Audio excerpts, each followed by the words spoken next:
ขึ้นเพื่อนเกิดพี่อะเขาเอาเกิดสีน้ำตาลเลยเกิดเป็นชื่อใหม่นะสีน้ำตาลเลยสีนั่นเลยเขาห้องมาเกิดอีหยังวะเอเมดป่ะจากแบบเกิดนั่นนะ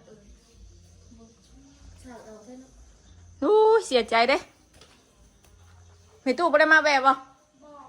คือบ้านไม่ตู้ใช่มาแบบบ้านเกิดไม่จ่อย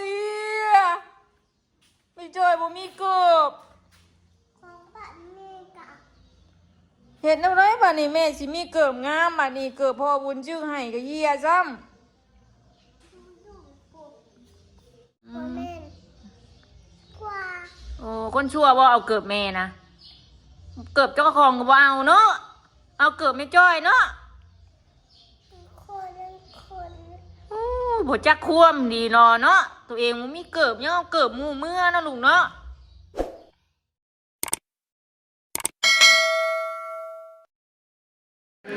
เนาะมาขึ้นบ้านใหม่ขึ้นบ้านใหม่เพิ่นเนาะสบายดีเด้อป้าลุง FC ทุกท่านดีต้อนรับคนที่ซ่องประจอยเด้อนะ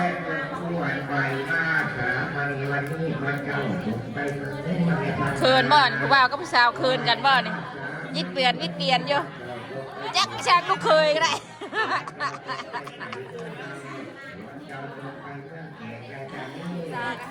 เออ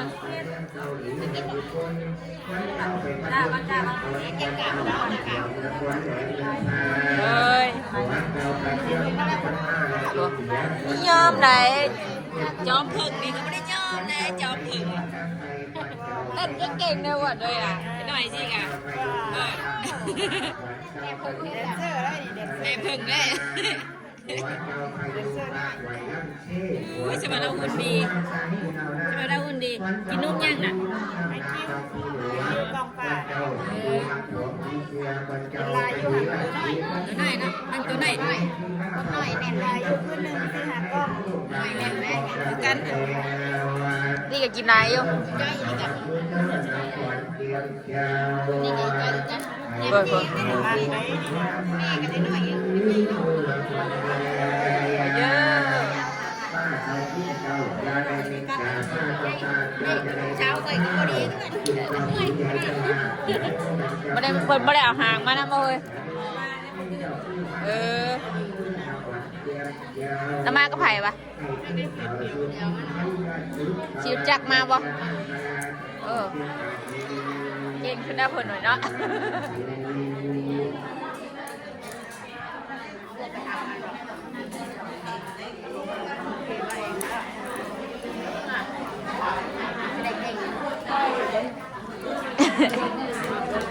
จะได้เก่งนะหน่อยเก่งนะในบริเวณนี้หลับใหญ่เขาถึงเต็มคอ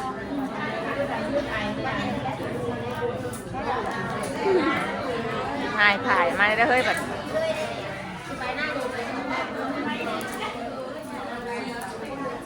มาพี่เด้อ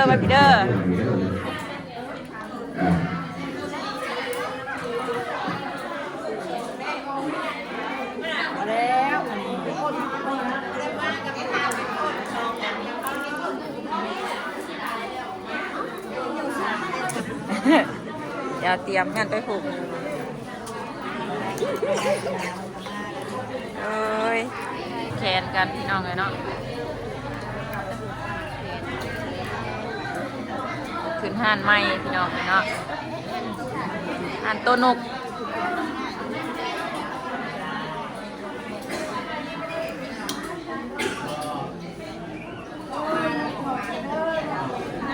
มันผูกแล้วกันเลยเนาะจะได้อย่างเด้ผูกแขนเพิ่นได้แม่สิผูกให้ดอกผูกไว้พัดเนาะไว้พัด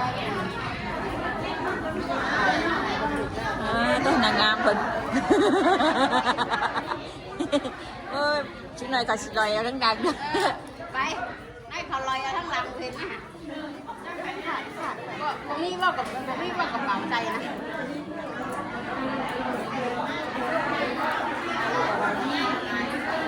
ให้เราพุดะมาให้ เอาเบิดเลยบ่ลูกนะเอาเบิดเลยเอามาเอาใบใหญ่ๆลูกเด้อป้ามักเด้อเอาด้วยเอาใบใหม่ๆเด้อมาให้ป้าเด้อใบใหญ่ๆป้ามักใบใหญ่แล้วดึกน้องแม่แล้วให้อันนี้โอ้ขอบคุณค่ะขอบใจเด้อ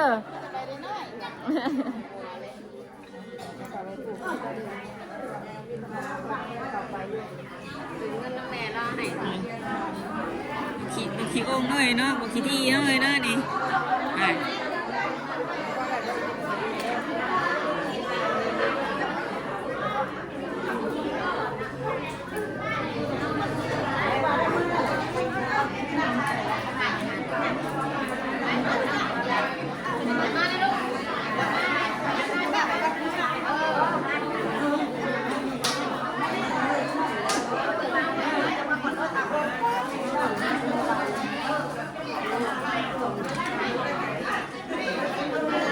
ลูกไปผูกแขน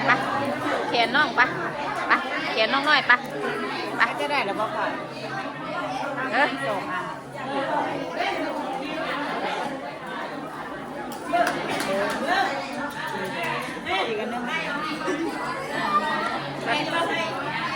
ไปลูกไปผูกแขนลูกไปน้ำบินเนอร์ไปลูกไปบ่ไปบ่นี่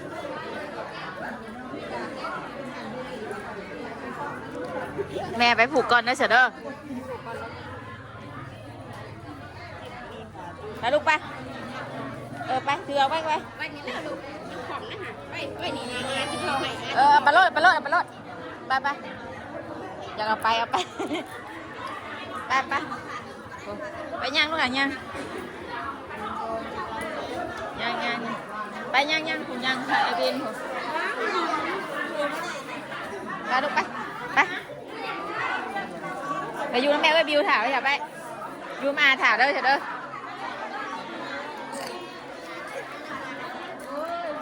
ไปอยู่น้ำบินถาไปอยู่น้ำบินถาเด้อเอาด้วย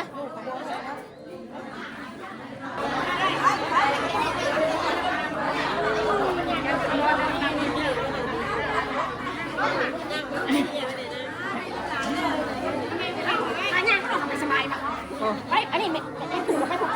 ผูกแขนเอ็มเนี่ยนะแขนนะไปแม่บิวถาเด้อ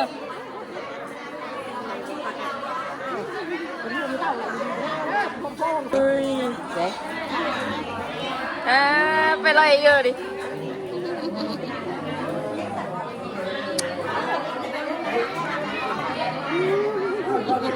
ผมไม่ได้พก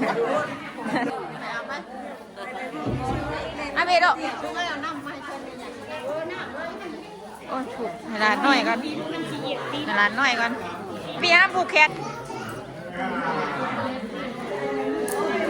แช่น้องเจนบริมานะบอกโอ้สายเดียวว่ะนะ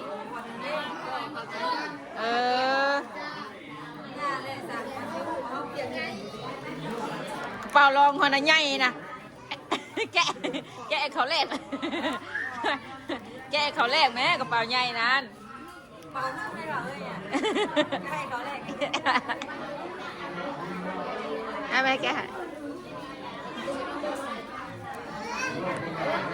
เ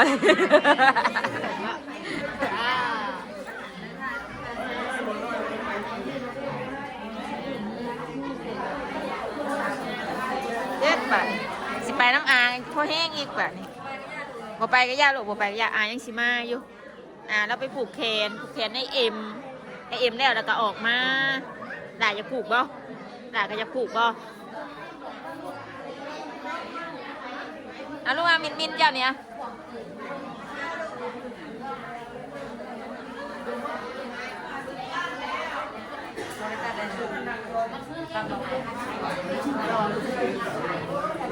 มาพี่โดกมาพี่มาเลยมาพี่โดกมาพี่คนเก่งของแม่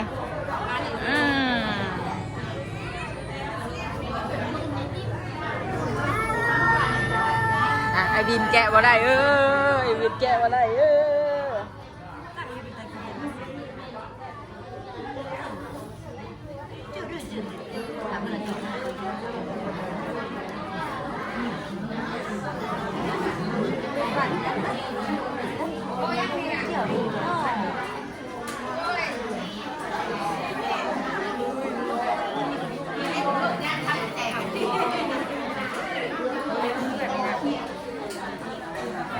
บ่ลูก เรื่องร้านนี่ก็ได้ หัวสิ จะได้ดิ นั่งมาผู้เดียวอ่ะแม่เอ้ยบิวนะขี่รถจักรมาบอกโอ้เก่งขึ้นแล้วเดี๋ยวนี้เนาะ เพื่อนให้เรื่อยบ่นะเพื่อนให้เรื่อยบ่นะเฮ็ดเรื่อง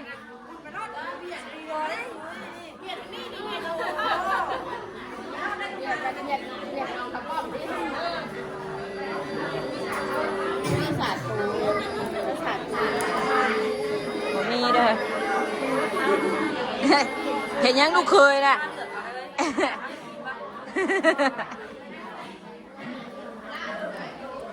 นั่งไงดิชมปวดเงียวบอกแม่เด้อแง่เด้อชมปวดเงียวเด้อ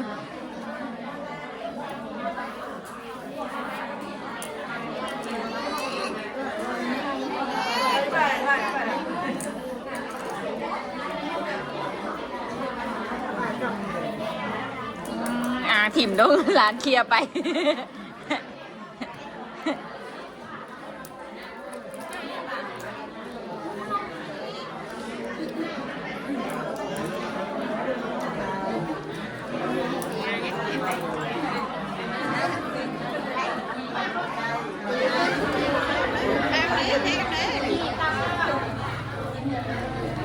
ตามไปสักน้องกันเนาะเดี๋ยวสต็อปก่อนข่าวแล้วกันยังว่าคุณแม่ลองก่อนนะทั้งปากกินทั้งมือ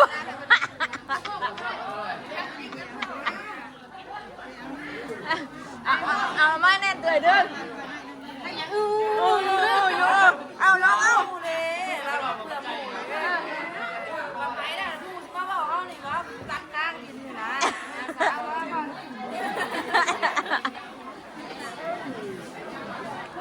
ข่าวพี่น้องเลยเนาะ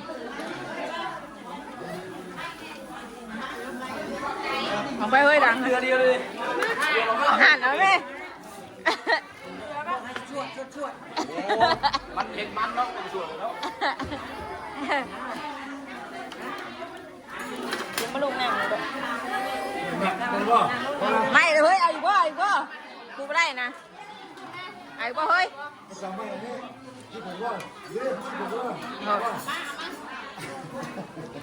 ตั้มๆด้วยก่อนเล็ก ตายไปกันนะเพราะว่าจำเป็นเพราะว่า นั่งอยากนั่งมาแกอยู่เลยไม่ได้แล้วบอกแล้วบอกว่าเอาบอลลูนเราว่าแล้วก็เอาเทมเราหมดเลยเอาแล้วบอกว่าเที่ยวอยู่อ่ะเราบอกเอาบอลลูนยังอยู่บ่ตามคนบอกแล้วถ้าบอกเอาวัดงูปัจจุบันมันเกลียดจักกว่ามีอะไรมีมันยากนะหัวนักเกียรติเอาคืนเลยทำมาแล้วเนาะข่อยเมืองคักแล้วดองข่อยก็แม่อ้วนนี่คู่อะไรดิเอาไปแต่งไปผ้าเดียวกันได้เขาบอกเอาไม่ยอมแน่ดองเพื่อนน่ะมึงแน่มึงกับอันแม่ย่ามึงอ่ะสิตีกันอ่ะ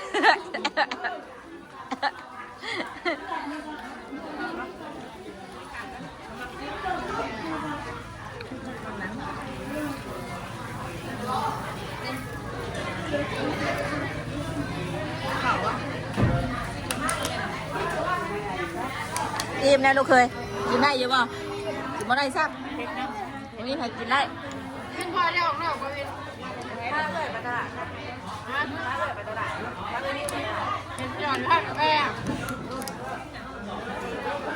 เชื่อเรื่องป่ะนี่นะเป็นก้อนนี่สาวก้อนมาพี่ก็ได้บริไปนะ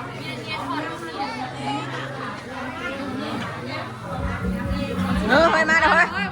เฮ้ยไอ้บัวพี่น้องเอ้ยมาเกิบจนเที่ยเมื่อมีเกิบอ่ะนี่เป็นเกียรติผู้มีเกิบนี่แหละผลห้องว่าแขกก็มีเกิบมาขึ้นเพื่อนเกิบพี่อ่ะเกิบพ่อบุญซึ่งหายซ้ำได้ขนาดบาดเอ้ยไปจอยได้ถือนึง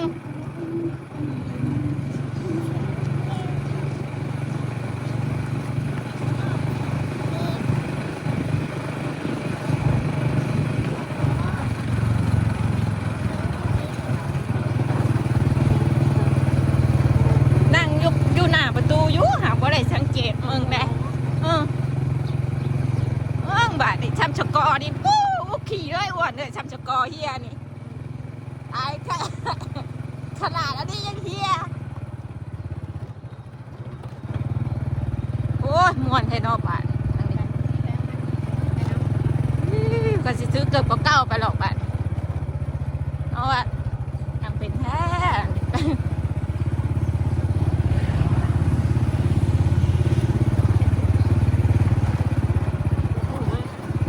จูดเอามาแวะเลย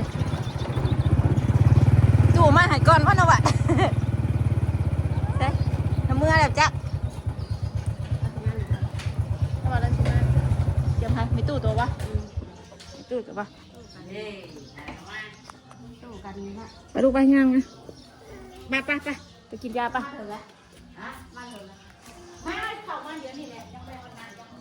มาไปเจ้าว่าเกือบจนเชียชิหรอไปขึ้นเพื่อนเกือบพี่อะเขาเอาเกือบสีน้ำตาลเลยเกือบมันชื่อใหม่นะสีน้ำตาลเลยสีนั่นเลยเขาห้องมาเกือบอีกอย่างวะเอเมดป่ะ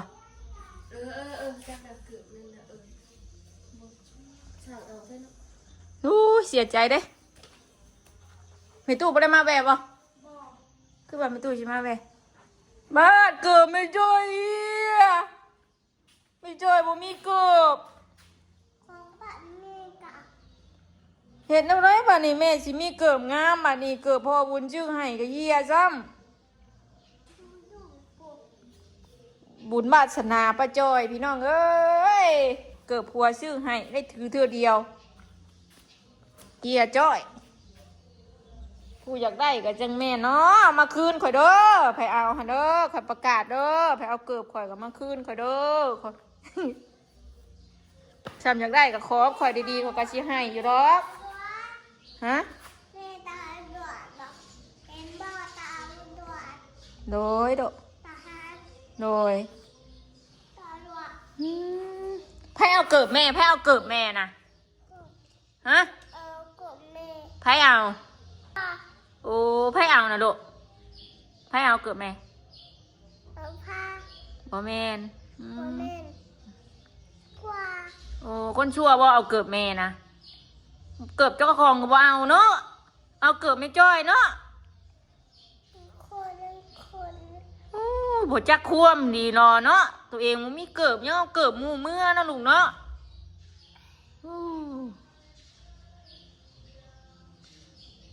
เสียใจเด้น้อยนักเด้แม่จ้อยเสียใจ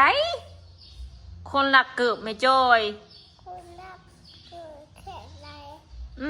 แม่จ้อยเสียใจเด้บ้าจะชื่อให้แม่ไหมบ่บัดนี้นะบ่ไปบอกพ่อชื่อให้ไหมเด้อบัดนี้เด้อเดี๋ยวเด้อเร็วไปขึ้นเฮือนเอาคนรักออกมาบัดตีนเป้าย่างมาบาดว่าไผเอาคนชั่วบาดว่ะ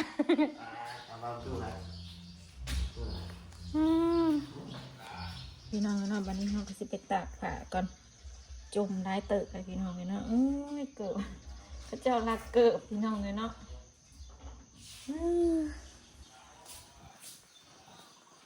เกิดซื้อมาใหม่เนี่ยพี่น้องเลยเป็นใส่ซื้อมาใส่บุญหว่าเขาเป็นซื้อให้พี่น้องเลยเนาะคนรักโจ้